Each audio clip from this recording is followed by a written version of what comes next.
What's up guys, this is Cher talking, welcome back to my channel. On today's video, I'll be making a full review for the Romancing Festival Dolores banner. And it's actually very nice that we're doing the review after the announcement of the two new ones, because this banner is better than pulling for the other new ones, being Imaku and Musashi banners. Especially if you already have Suna, and if you got Lolo as well, you can go for Dolores banner without any guilt. Okay, so Dolores is a slash and shadow damage dealer that will also help slash and shadow squads do more damage alongside special effects. She is also very good by using X, since there's not that many good characters that uses X, and will make ReUniverSe battle much easier with her launch. She also benefits of you having SaGa. She amplifies the damage of SaGa by quite a lot and makes your squads even better offensively and defensively. She's also slash-based, it's easy to make slash-based squads. Lita is a spellcaster that can revive. She's probably the best one in the game right after Sheree. Sometimes it is even better than Sheree, and will decrease damage taken. Designed for members, but also works outside. And there is Warrior that is a gunner debuffer that can debuff the biggest numbers in the game probably, but it also relies a little bit on RNG. But okay, let's go straight out to our rsrs.xyz website. Start talking about Dolores. She has 141% STR, that's a very high value, and 104% endurance, 104% will. As you can see, those values are just safe. She's focused on doing damage. Her agility is also pretty nice with 104%, because she can also buff break enemy, and that will be very important in some fights. All the other settles are just on the average levels. Let's go. She has a 20% damage potential from one passive, and then she has 80% from another, for a total of 120%. When attacked, damage will be reduced by 30%, and then again by 40%. She starts the fight with 13 BP, and on the start of a turn, she grants weak marker for slash and weak marker for shadow on all enemies. Okay, so what are those two effects? If you use slash attacks or shadow attacks, you're going to apply defense down to the enemy. If you use an attack that is both slash and shadow, you're going to apply that twice. The effect is 10%.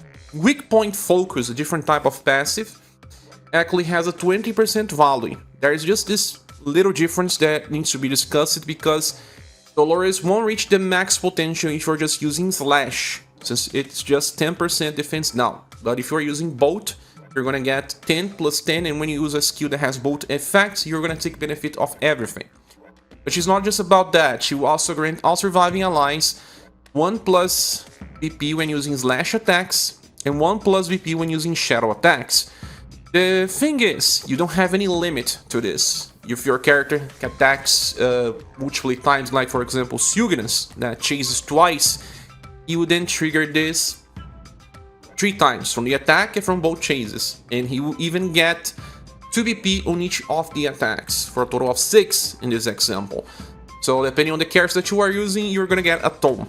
We'll be discussing full shadow squads in a few. Also, when she lands a weak attack, she will always chases with her skill number 3. That is a indirect roll attack with slash and shadow damage that attacks 5 times PD power. When you use it as a command, it's 13 BP cost, so that's pretty nice, because we had 13 BP cost attacks with 5 hits in the past, but they were single target. Hers is roll based, designed to fight versus the Hana Warrior ReUniverSe fight, but it works in other spiral corridor floors, and it's much better than just single target. But there are more stuff. The only problem is that you need to land a weak attack, and in that case, the enemy has to be either weak to slash or shadow or both. Okay, then we have even other stuff. Death Mage Soul is a passive that she have herself, but she can apply via skill number 2. That's called Death Metal Sword. That is an AoE fast attack that you should not care about the damage, but will cast Death Mage Soul to all other surviving allies. What is this? Well, when you use slash attacks, you and your party, you then buff STR, dexterity, agility, and intelligence of everyone by 5%. Those are all the offensive status used for damage. you are also going to cast an attack boost that has 10% damage increase, lasts for 2 turns. You stack.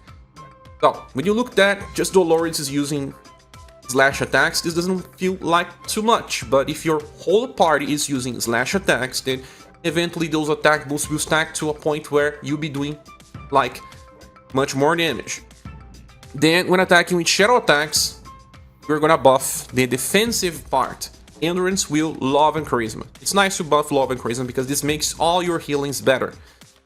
But also defense boost. That will decrease damage taken by 10%, but only for 1 turn for all surviving allies. This is the best type of effect that you can get. Stuff that we got in the past with characters like Fornews. Fornews allow you also to apply effects to the whole party when using cold attacks. And that's something that will be interesting forever. See, it's the same thing. So, if your character attacks multiple times, Dolores will help you get many defense boosts. Like I said, a character like SaGa attacks once and then chases twice. He would then cast 3 defense boosts to the party. And already has other ways to decrease damage taken, so it just keeps scaling, especially if your characters are attacking before the enemies. Now, the shadow part is better in my opinion, because the defensive part will help you defend versus damage, avoid debuffs, get inflicted with ailments that usually means the end of the fight. But the offensive part is also okay, because you'll be buffing damage, but from 5%, most characters now have at least 1 chase attack. You should say that each character can buff around 10% of all status. If you have 5 characters for either slash or shadow or both, you can get around 50% status buff just by having Dolores helping the slash, shadow, or both elemental squads. Okay, so that's good. We have a lot of different effects: offensive, defensive, support, and we still have skill number 1 called Sound Slash. That is also roll based, and when the attack lands, you remove the target's SGR, Dexterity, Agility, and Intelligence buffs. Well, as you can see, it does not debuff the enemy Endurance and Will. It doesn't really matter much. There's not that many enemies that will buff Endurance and Will anyway, and usually you just need to buff break the offensive status of the enemy. That will stop the enemy from doing way too much damage, because sometimes they self-buff when you are hitting them or when they are attacking. So Dolores has only those 3 skills, but they are pretty amazing. You'll be using Darkness Slash when you have enough BP, and you can use Sun Slash every 2 turns to buff break the enemy. Even in some fights, if Dolores is your buff breaker, if the enemy is weak to either Slash or Shadow, you can just keep using Sun Slash for the whole fight to keep the enemy in check, while everyone else will be doing more damage because of all of her different effects. And like I said, she works super well with SaGa, and SaGa was in such a good banner. Like I said, the best banner in the game, Suna's banner. SaGa is both slash and shadow based, and he has a skill with 8 hits, brings on shadow 8-fold slash. You chase then with his Cursed Quartet that has 4 hits, so a total of 16 hits. All of those 16 hits will apply the defense down for slash in shadow. So each new hit will be doing more damage because of Dolores is in the party. And like I said, he will cast 3 other defense boosts. He already casts 3 defense up to the party, and he can cast a 4th one via Red Absorb. SaGa takes more damage in the party because these effects are to all other surviving allies. So Dolores also helps him survive better. Now, it's not just SaGa that will work well. You have many other characters.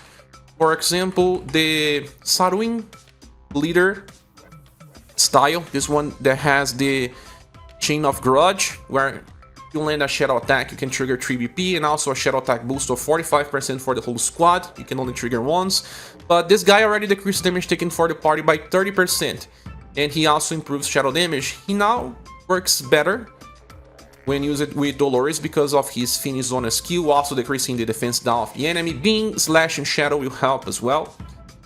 But there are other characters like Noel, Noel is a very good character if you can keep up with his overdrive, and if you are landing weak attacks, also resisting, because he has specific effects that are related to landing weak attacks and to resisting damage, and decreases damage by way too much. He can also buff break. I have been using them together, where sometimes I buff break with Noel when he's not on overdrive, sometimes I buff break with Dolores, and they work well. Remember that he can also heal on overdrive, and he was pretty good. He also charges overdrive guard on start of fight and gives 15 points of OG guard to everyone. Another very good character to use here is Bertrand. Yeah, Bertrand can give you lots of defense ups via using skills and spells, and he does have a cycle where he uses Slash and Shadow, and then he chases with Twilight Fall, that is Heat and Shadow. So you're gonna trigger the Shadow part more than the Slash part, and like I said, it's the best one because it will be giving you more defenses.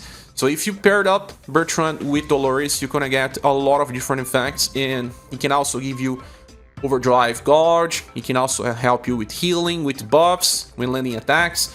So very good support to use. There's also Bune. Bune is good here and there, not always, but Bune has now a new inheritance that can be amplified. Sky Convalescence Plus, it's now fast and can give you 1 evasion for 9 BP and also recovers 2 BP. Very useful, can be used for the 7 heroes fight, for example. And she is still good. You need someone that can decrease the chance of being inflicted with ailments. Bune works well. She attacks, always chases, and has a chance to chase yet again with Trinity Blaster. All these attacks are Slash and Shadow, which trigger all the effects from Dolores, and she already has other stuff like allowing people to buff when attacking, and also allow them to get 1 damage block per turn when using the 3rd skill. She always had difficulty keeping up with all of her skills because of BP cost, but Dolores kind of fixes that as well. Fake Gustav is now a little bit outdated because Cygnus is just better, but you can still use him because he has also a morale down skill that can be used, and he chases with Cursed Quartet, that is also pretty powerful. Since he attacks 3 times with Slash and Shadow as well, he also works. Then we have yet another character that was not that popular, and she is called Sochis, especially if you have both versions of Sochis. She can inherit from her past style this skill, Dark Blossom, that would then give her a guaranteed chase and a chance to chase again. She also self-buffs, she deals Slash and Shadow damage all the time as well. So a very useful character to use since she can debuff and do good damage. Now, I believe I covered most styles. There will be more in the future. Dolores works well by herself if you think about as well, since she can land 10 hits and will be decreasing the defenses of the enemy. And like I said, if you want to build a full Shadow squad or just a full Slash squad, it's still a reason to bring Dolores in. Because of the character using an axe instead of any other weapon type, it increases even further her utility. She's a meta style that can also be used together with other types of damage dealers, like for example Kihachi. Although Kihachi will just apply the 10% defense down instead of 10 plus 10. And also Johan. Johan kind of replaces Dolore in some squads, but Johan also benefits from Dolores' squad, especially if Dolores attacks before Johan, and then he can do more damage. And the current game is all about decreasing the defense of the enemy while you are self-buffing to stack all your buffs. Dolores is a must if you have enough gens, especially because the next banner is skippable. But I still believe that Lolo as a character is a little more important because he's a support type that will work in most squads and his gameplay is amazing. While Dolores works, I do believe that it's a little easier to find a replacement in the future than for Lolo. Although the longevity of both characters is similar on JP, they are still using them, but we'll see. I believe she deserves a 5 out of 5, and it's a really good character to have. The next one will be Lita, and she's a supportive mage with good enough status for defense, 112% endurance and 112% will, alongside 100% agility and 132% intelligence. Well, those values are not really that high, but she's pretty stable and has average status. She applies a 30% damage reduction for everyone during the whole fight. Well, there's more, but that's already good. She will also reduce damage taken at all times by 40%, and she reduces by another 40%, and she has a 37% chance to evade attacks that she resists. Then she improves damage potential for everyone in the party by 30%, and by the end of a turn she gets 1 extra BP, but she also gives 2 BP to everyone, including herself, every turn. That's pretty great. And she also buffs all status for everyone on the start of a turn by 20%. Many bosses are negating those things these days, but it's still nice. And she tries to replace Leon in some squads. I don't think Lita can replace Tsuna, not even close, but they also work super well together if, for example, you don't need to use in some fights. But you can also bring the three together if you need extreme support. Now, the next effects are related to healing, and she can heal via Sky Convalescence Plus. It's her second spell. It's fast recovery, revive if needed. Can only be used 2 times per battle at first till you charge, and it will recover probably more than 2000 HP, and will give 2 BP to everyone as well. Will apply evasion 1 time and costs 9 BP. That's pretty great. And it's better than the version we had in the past. Like, we had from Empress, similar healing spell. This one is pretty much the same, but without the extra BP generation. Hers costs 9, but gives 2 back. Okay, there was also another one that came from Maria. It's exactly the same spell, but Maria is another character that also uses it pretty well. It comes from her first style though, Light of the Sun. Okay, so those were the characters that we could use to heal and apply evasion. Now, there's a trick about Lita. She's the best one when using this type of spell, because she has additional effects when recovery actions are made. Okay, when she uses Sky Convalescence, she will also apply an attack boost of 25% damage potential for 2 turns and stacks, a defense boost that will decrease damage taken by 20%, to also buff endurance and will by 20%. Okay, so 3 different effects that will be activated when recovering. Doesn't seem that crazy, right? It doesn't, because in this game we are now applying like 20 defense boosts in a character, and then if he dies, he loses everything, and when you revive, the character is going to die, because you cannot apply those again too fast before the enemy attacks you and does the normal damage that is not mitigated. That's why characters like Shirei have been so useful. Shirei, he has damage block when there is someone dead in the party, and that's super useful because this person died. Okay, you are fighting the 7 heroes or the umbrella guy, and then you can use Shirei to revive in this next turn via Ray of Hope. Ray of Hope already applies damage block for 1 turn, so that character will not take damage. In that next turn, you will try to reapply all the defense boosts, and in the other turn, try to reapply even more to keep that character alive. It usually works, but even then, sometimes it won't, because you don't have enough time to buff it all again. Some buffs last for 3 to 4 turns, and you don't have that much time. But it works in most scenarios. But Lita is even better, in my opinion. Why? Because this effect here, Healing Link, can be stacked. But to stack that, you need to activate Strike of Lightning. Okay, Strike of Lightning is her skill number 3. It's an indirect roll attack, because of the Hana Water fight anyway. It's blunt and lightning, pretty specific. And when the attack lands, grants the target defense down. This stacks, it's not guard down. It decreases the defense of the enemy by 20. And then applies defense boost for everyone. That will decrease damage taken by 25% for 2 turns and stacks. Okay, so you use Strike of Lightning in the start of the fight and every time that you can. And then you'll be getting another Healing Link that will last for 10 turns. That is amazing. You can use Sky Convalescence whenever you want, theoretically, because Sky Convalescence will then apply the extra effects from Healing Link. See? For example, if you need to heal on turn 2 or turn 3, you will then apply the extra effects. But the trick here is, although Sky Convalences now recharges every 3 turns, in JP's every 5 turns, you already have 2 casts of it. Those are nice. The best case scenario to use Lita is to always use skill 3 with Strike of Lightning, and she needs a little bit of help from BP generation. She has 6 per turn, needs 9. For example, using Tsuna is already enough. And when someone dies, let's say that it will be on turn 7, for example. Let's talk about the 7 heroes fight. The first 6 turns, you can just kill the enemy in 1 turn, and it will spawn a new form. And on the last form, it uses Mask that will kill one of your characters. And that is the biggest problem, because how can you revive right after? Let's say that you use a Strike of Lightning 7 times in a row. Then when you use Healing Link, it will then apply 8 times the following.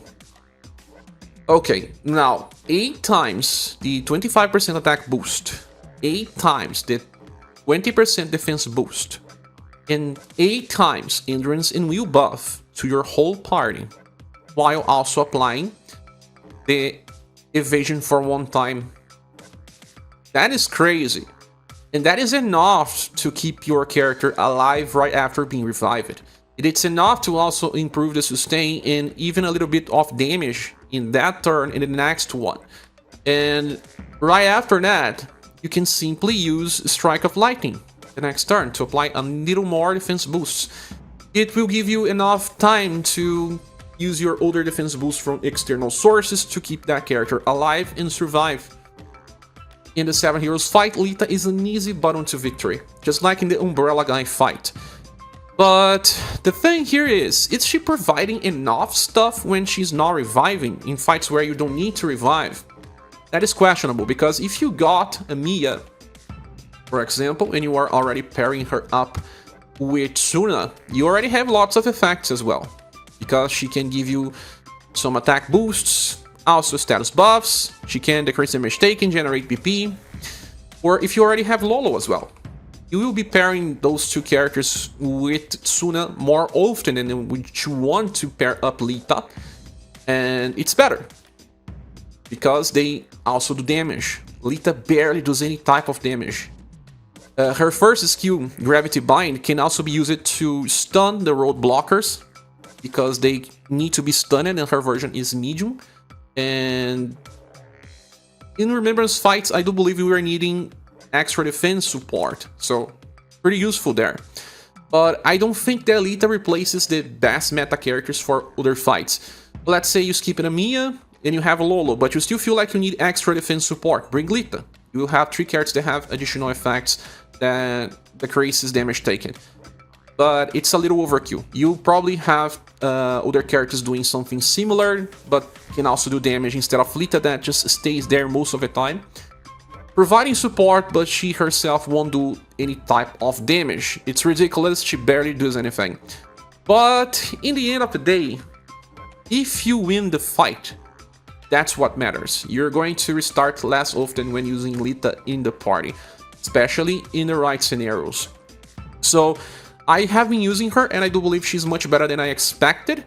And because of her gameplay being even better on global than on JP, I suggest you get her if you are very close for a pity, but still not someone that I will recommend a pull because of so many good banners. And like I said, if you already got Tsuna and Lolo, you are pretty safe, but she will help you with 7 heroes fights and every time that you need to revive someone. He deserves a 4 out of 5 in my opinion. Now we'll be talking about the last character, Warrior, and he's a pretty interesting one. We have here 105% endurance will, save values, nothing special, 131% dexterity, he can do some good damage because of some special things. He also has very high agility, 115%, that really helps him be a better debuffer. But let's move on. This character has 20% damage potential, and then another 30, and then another 80 when doing combos, and another 80 with doing overdrive, and both will stack when you do overdrive. So there is a lot of ways to improve his damage. He can reach 210% when on overdrive in a combo, and he even has a secondary damage reduction at all times. So 2 stacks, one 40, the other 30. Now, he gets 45 points of OG God by the end of a turn. Now, he can apply many different effects on the start of a turn. 50% chance to trigger Elegant Flow 3 times. He will allow all surviving allies to become a debuffer, including himself, and you can debuff SGR, Dexterity, and Agility by 15%. Max of 3 times. It will depend on your character have additional chase attacks. Many characters now have 2 additional changes, like Sugans, like Warrior, so that works. He will also have a 50% chance to trigger another one. This one will debuff Endurance, Intelligence, and Will. And it's actually the best one in most situations, because debuff Intelligence will allow you to avoid being inflicted with ailments and with debuffs and magical damage as well. But the first one also debuffs all the other status that are used by the enemy to do damage. So you kind of need both. And you do have a version of all of them together, but it triggers only 37% chance and debuffs all status by 15%. Can also trigger 3 times. Okay, if you really had to rely on RNG, he would have been terrible, but he can guarantee these debuffs as well. On odd turns, he guarantees the debuff for SGR, Dexterity, and Agility. On even turns, he guarantees the debuff for Endurance, Intelligence, and Will. And on every 3 turns, he guarantees the all status debuffs. And all of those will stack. So, for example, you are on an odd turn, and you have the guarantee Elegant Flow. And then you trigger the additional Elegant Flow. So, when your character attack, one attack will do 20% debuff. And then the second will be a total of 40. The third will be a total of 60. I'm talking about one character. I'm talking about Warrior himself using these passives. It's a way too much. It is, although, unreliable. Okay, but he can guarantee even more debuffs. Let's talk about it. When activating an overdrive attack, he guarantees the third one, the Cheerful Rhyme, so that all your surviving allies will then be able to debuff all status. But in this case, it's after he activates the overdrive attack. Look at his agility, 115%. That's pretty great for a debuffer. One of the best ones. And he does have a 0 BP skill. He has fast attacks as well. So he will usually go before any of your characters anyway. And that means that all the following ones will be able to debuff. And that is, again, without considering the other guaranteed debuffs that you may have and the other chance debuffs that you may have too. Now, every time that he attacks, he chases with Random Shot twice. That is an AoE power attack. That is also to guarantee that he himself can always trigger 3 stacks of the effects. He still has a 50% chance to chase yet again with Freestyle Shot. What is Freestyle Shot? His skill number 3. It's fast, single target, blunt based. Before attacking, if the enemy's endurance was already debuffed, grants the user a blunt attack boost. That will then improve his own damage by 55% as a command and 50% as a chase. Before attacking, if the enemy's STR was debuffed, grants the user a defense boost that will decrease damage taken by 25% for 3 turns and stack. If you're using this skill every turn, that means that he will get a lot of defense boosts and a lot of blunt attack boost, so that his damage will then become much better. The skill costs 10 and has double S power. He only has 5 BP per turn, meaning that he will need external BP generation. If you are using Tsuna and Lolo together, you already have all the extra BP you need. And keep using this skill, follow-ups twice with his Random Shot and sometimes again with Freestyle Shot. But now there is just a little bit of a problem.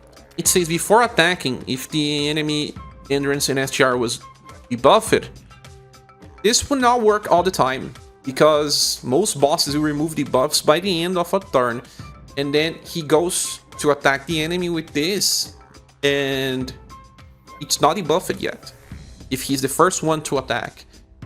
But it doesn't really matter all that much. The chase version will always work, though, because you will be debuffing the enemy Endurance or SGR most of the time, because of his triggers that will happen on the first command. Okay, but those effects are not important anyway. He is already good defensively. He doesn't need to improve his own damage all that much. If it happens, it's okay, but he's a debuffer. And he also has Quick Draw. That is a single target fast skill. That is free, so that if you don't have enough BP, use that one to guarantee that he goes before all your other allies, and he can use his overdrive mechanic of applying the extra effects. Now, you can also use him for buff break. He has the Spell Bullet, a 5 EP skill that can buff break the target for all status. That is pretty amazing, because sometimes we need to debuff but also needs to buff break, but in this case he's not a fast attacker anymore, although his agility is pretty high, and some of his effects, actually all of his effects besides the overdrive attack, trigger on the start of turn. So even if he is not using a fast skill, everyone is already benefiting from his effects. But then in this case, try to use this when you are not on overdrive. Although Water wants to be on overdrive every single turn if possible, this won't likely happen unless the enemy attacks you way too much and you have a lot of overdrive support. It's not really required to use overdrive, but it guarantees the extra debuffs that will work for all status and makes him more stable. Now, Water is a blunt specialist and a debuffer. Well, he competes a lot with Minstrel. Minstrel is directly better, because Minstrel has a very nice skill. He will then amplify blunt damage for everyone by up to 150% from turn 5 onwards. He will allow people that use blunt attacks to debuff the enemy's status by 10% as well. Can trigger 2 times, so 20 max. He will buff break. He and everyone else that uses blunt attacks will also apply defense down that decrease defense of the enemy by 20% for that turn in its stacks. And Minstrel can attack multiple times as well. And he gives extra support to the party. He gives you Morale Down, large, that will decrease damage taken by 35% on the source. And he chases on overdrive with Declared Dharma. And you can use this skill in between the sequence of skill tree as well, so that you have, for example, at least 2 defense boosts and 1 Morale Down large, while still debuffing the enemies. And he is an AoE attacker as well, meaning that he will always be debuffing everyone, much like Water is. So that's a lot of effects, and both are blunt based. You could bring Water and Minstrel together for some very funny setup. Yeah, but Minstrel can also be used together with Misty. Misty is another one that also does blunt damage, and it's overkill. Using any of those 3 characters will already make the fight much easier than any other debuffer will, besides Poe. But if you want to double down, because in this case Misty and Water are blunt based, nice, but I think that will only matter if the enemy keeps self-buffing way too much when attacking. Besides, just bring one of them and they will work. And they also prefer different types of allies in their parties. And Water is a gunner, that's nice, because we are still in need of better gun units for Remembrance. He's an easy button versus the roadblocker fight, because he will allow you to debuff Will by so much that you will be stunning the enemies. You need to bring your stunner though, he's not a stunner. And he also has AoE cycles as a chase, because his attacks are actually single target, meaning that he will still help with the run of water fight. Focus on the boss, but his chases will still hit the minions, at least the random shot chase. So So he helps defeat the boss, helps defeat the minions. Okay, he's a pretty good character, and if you pull it for J-Mew, that's now outclassed, or for Poe, or for Misty, well, they are all AoE debuffers. But if you already got Minstrel, it directly competes with Minstrel, and it's essentially weaker. Because now the best debuffers are Misty and Minstrel for AoE, and Real Queen for single target, I think that is a little harder to recommend using Water if you already have these units. They work, but Water is just insane. You allow so many debuffs to happen that even if you have a very bad turn, you'll still be debuffing usually enough. But there are cases where you may still have bad RNG, like not reaching overdrive, not triggering the debuff you needed, and he will fail. But those situations are very unlikely to happen. We had RNG debuffers that were bad in the past, but he's not a bad one. Water is very good, and essentially the second most interesting character of this banner. You will receive a 4.5 out of 5, only to not say that he's on levels of Misty, of Minstrel, and even Real Queen for single target. But Water also works for single target. It's just that he's more about just debuffing and nothing else, while Real Queen can still offer lots of defense downs, can also offer morale down, and Misty can also offer something similar like Minstrel can. But a pretty good character if you happen to get him in this banner. Now let's get back to the banner image. Is this banner worth summoning for? In my opinion, yes. It will also receive a gold award. I pulled it here because I wanted to get Dolores. I got her in Lita. Had to skip Water because I already have Minstrel. I don't think that I'll be using him over Minstrel in most setups unless I needed insane debuff levels that I don't think I will need. So Dolores is helping a ton for Slash and Shadow, and especially for the newest challenges where the enemies have tons of HP. Decreasing the defense and buffing in some turns is really useful. She also works extremely well with Shiva number 5, and using them together is so much fun. Then we have Lita, and I used her already in Remembrance and also on the 7 Heroes fight. She really helps in those situations. I am thinking about using her as my third option if I need extra defense support. But like I said, not really a recommendation. Water is still better if you have been skipping the buffers, and if you didn't got Minstrel, he will be much better for you then. But all in all, like I said, pull here after you got Lolo, in my opinion. But if you prefer for damage, Dolores is your thing. If you prefer support, Lolo is your thing. If you have enough gens for both, perfect. Get then. Especially because the upcoming banners are not really that great. Focus on those two because they are the ones that will matter more in the long run. With all that said, this is my opinion. What is yours? I want to hear you in the comment section. Thanks so much for watching. Please subscribe if you haven't. And I will see you soon in the next video or live stream. Goodbye.